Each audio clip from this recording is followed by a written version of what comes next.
บ้านนี้มันจะเป็นอันนั้น วิจัยครับผม บ้านนี้บ้านนี้เพิ่นไปเข้าโรงพยาบาลอุบลอยู่เดี๋ยวนี้มัน ครับ เป็นอัน นี่เพิ่งไปล้างแผลมากนะครับเนาะ นอกกระลางแค่ไหม มันอาการมันลึกสำไหนนะ เป็นโพ่งจนโหดเป็นหลายเส้นเด้ที่มันอันนั้น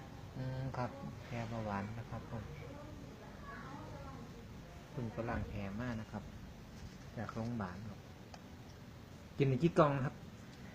2 กล่องนี่เนาะ กล่องที่สองแพ้นี่ ครับกล่องที่2ครับผม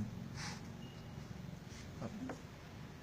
กินแฮปปี้วันได้แล้ว2 กล่องครับนี่คือกล่องที่2ครับแผลเบาหวานที่นิ้วเท้า เห็นไหมเด้ ครับผมตรงไหนที่มันเป็นรูนะครับผม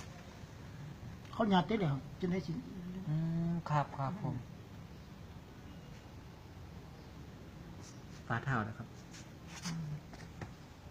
เห็นไหม เห็นอยู่ครับผมเห็นอยู่